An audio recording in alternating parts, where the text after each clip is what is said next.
You know, one of these days I will get through all of Koichi Ohata's filmography, and that will be a sad day because I will then be out of easy targets. Take Cybernetics Guardian, for example. It is, bar none, the kind of show that is just a thrill for critics who like to pan things. It's got all the hallmarks of late 80s, early 90s OVAs. Blood, robots, dismemberment, ham-handed attempts at critiquing the culture they live in. You know, the good stuff. So why'd I pick this one? Well, I already reviewed MD Geist some years ago. Hint, hint, I hated it because it was trash. And I already reviewed Burst Angel Infinity in that same time span. Hint, hint, I hated it. It was also trash. So I basically bookended his directorial career at this point, so I may as well work myself through it when I need a slow day. Consider this my treat to myself. Mad as that may sound, I actually do kind of like shows like this because it's an excuse for me to just laugh at how inane and bumbling they are. There's nothing particularly wrong with the story they're desperately attempting to tell, but man alive, do they do it in the worst way possible. So fellas, I know this has happened to you before. You're at work testing your new robot suit when your boss busts in and just wrecks your day. Ain't that just the way of it, huh? Okay, more seriously, the lunk in the robot is named John Stalker, and he and his lady friend Layla are working on a machine that would clean up the slums of the city called Cyberwood. The guy with the purple hair and the bad attitude thinks it'd be easier to just bulldoze the place and kill the inhabitants. Correct me if I'm wrong, but wasn't this the plot of RoboCop 3? Well, what RoboCop 3 didn't have was mystical armor and crazy old goofy dudes trying to resurrect dead gods. This weird old cult hiding in the basement of the city is tapping into their aconite or a plum or something to cause magic. One side calls it psychic powers, the other calls it magic. I say it's horse apples. So Adler, the jerk-off with the bizarre hair, is all behind John getting almost killed and given over to the cult of Doldo. They're planning on using him to resurrect their dead god and wrecking shop on the guys up top.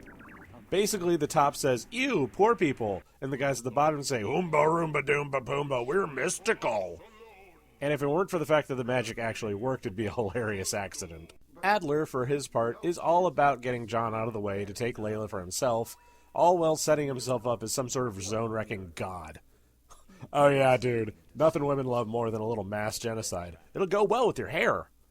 It turns out that John barely got singed after that massive explosion because the powers that be decided he was going to be their little boy toy.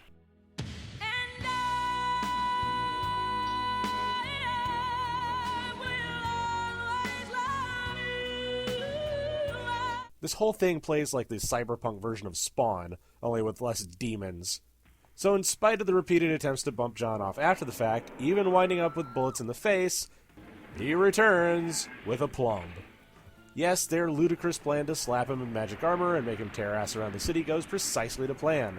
Because, of course it does.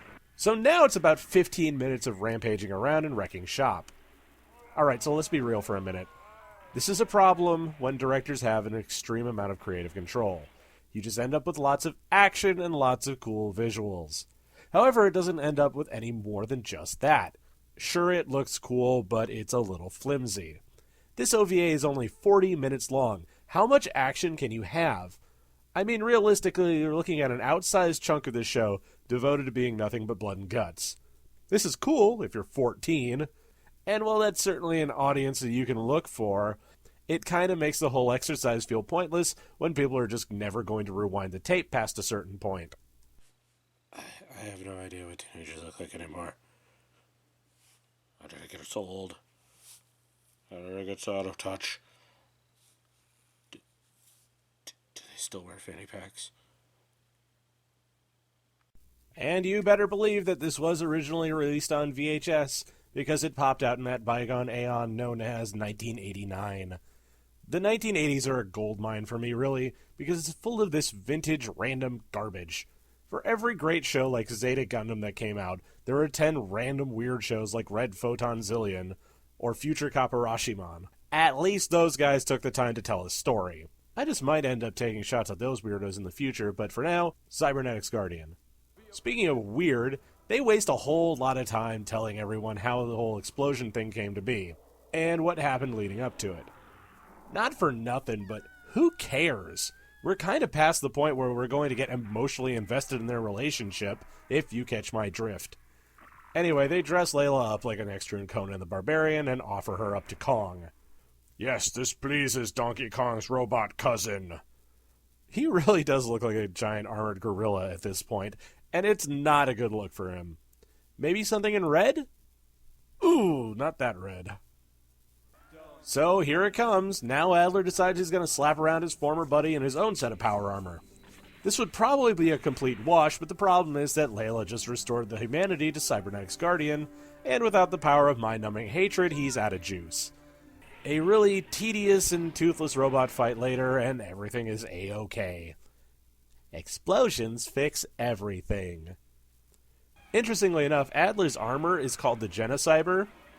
A few years later, Ohata would direct another piece along these lines called Genocyber, which had absolutely nothing to do with this particular work. Go figure, he must have just liked the name. What a waste of celluloid.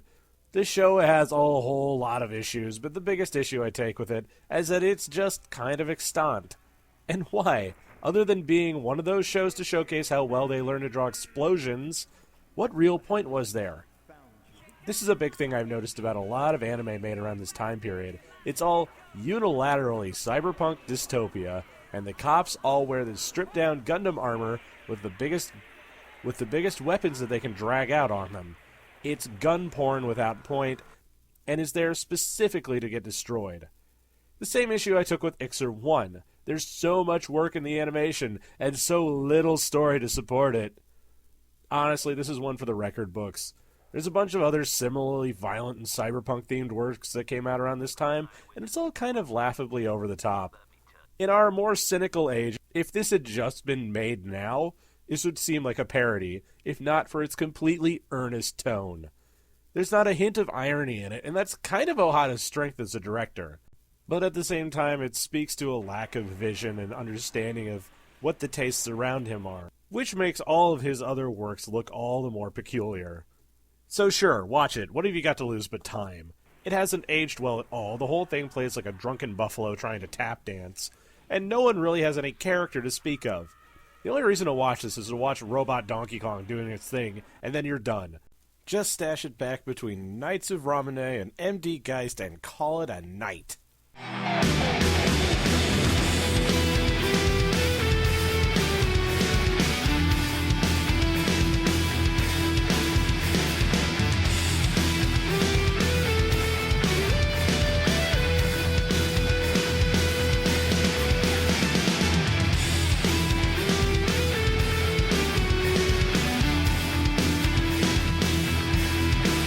If you like what you saw, consider donating to my Patreon to get early access to all the new vids as they come out. And as always, thanks for watching.